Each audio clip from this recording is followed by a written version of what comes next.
Hi, Rich Spezzano here from Digitally Fearless.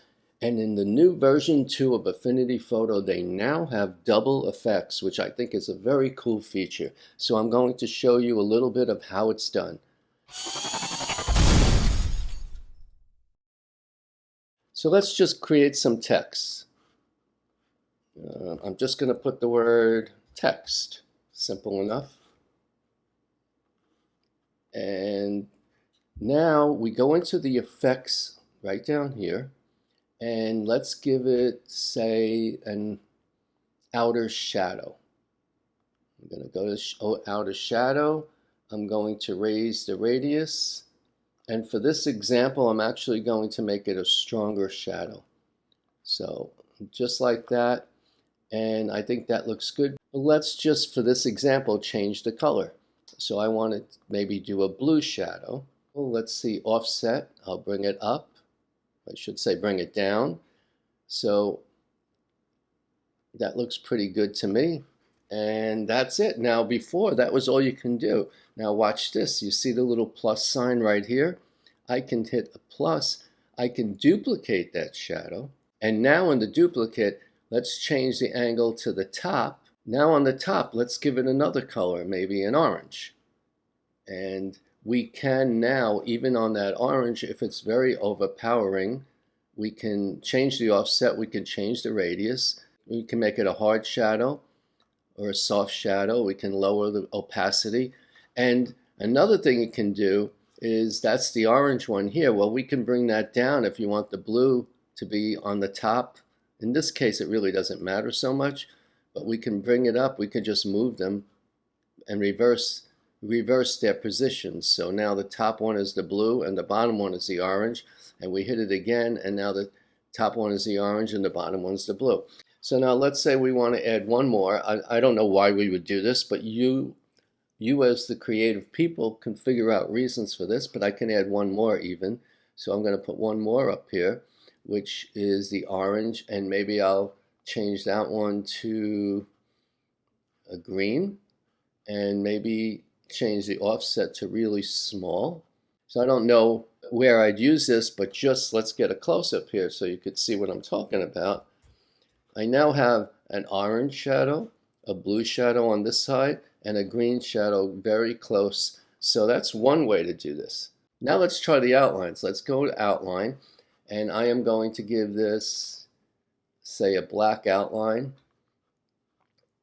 And in fact, I'll make the black outline pretty wide, and then I'll add another one. And on this one, I'm going to change that outline to a blue. None of this is going to look pretty, folks. I'm just telling you what you can do. So now, let me get a close-up as I do this. So now I have a blue outline, and they're both on the outside, by the way. I can change that to the center, or I can change that to the inside. And now I can add another one if I want, and say this one is a red. So this is not very pretty, and of course you don't see the red right now. So I could put, let's say I put the red on the outside. Now we have three outlines, and I can decide outside, inside. I could decide radius, all I want. I can also decide to move maybe the red down again below the other two. And now the reason you don't see it is because it's on the bottom of the black and the blue. But maybe if I raise the radius, now it's on the out. Now because it's on the outside, I made it larger. The text becomes really big. Now, one other thing I want to point out. I was playing with this, and I decided maybe I don't want a fill. So I went up here, and I said no fill, and it made the whole thing disappear. So I'm going to undo that, which is Control or Command Z. What you have to do in the case of outlines is down here in the effects layer, the fill opacity down here, you just get rid of that. Now it's a see-through, and you can see all the outline, but everything is see-through, so anything behind it will show. So one other cool feature of this is, let's say I put a rectangle, or any kind of shape. Let's do that. Let's do, I don't know, a star. And it again, the color won't affect it, but the effects will. So if I go to this layer right here, and I drag the effect up, This now has it, you don't have to copy, paste, go through the whole thing. You just drag it up. I think that's so simple. And the purple stays. You can change that fill color to anything you want. But once again, if you want the fill to be 0, you can do that. Let's say I wanted that just to prove to you that the text up here is see-through. I will just put that behind the text and you could see right there.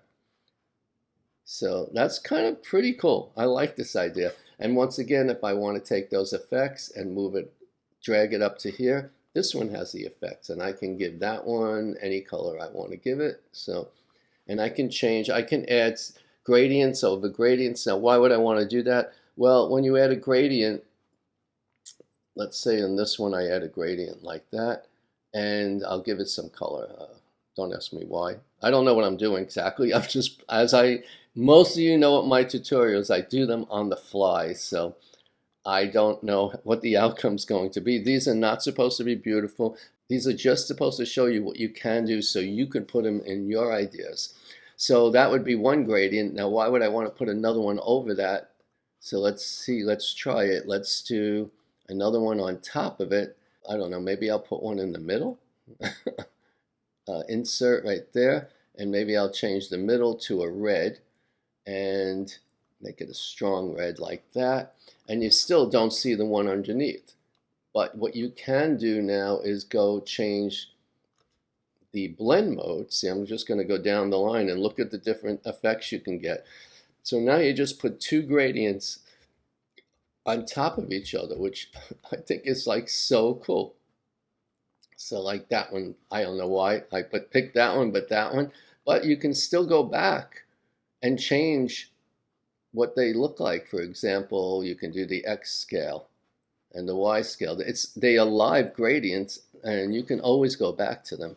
So this is really, really a great feature. I'm not sure. I think Designer may have had this feature in the past, but Affinity Photo did not. So if you find some creative uses for this, hey, post them. I mean, I'd love to hear from you. So that's how that works. I haven't been doing tutorials lately because I've been working on so many projects, and I plan on doing a few tutorials showing you the actual projects I worked on, and they will be coming soon. It's going to take maybe another few weeks, but I think you'll find it interesting because it'll show you that you don't have to be a real designer to do real life projects, because Affinity makes it so easy. So thanks so much and have a great day. Bye.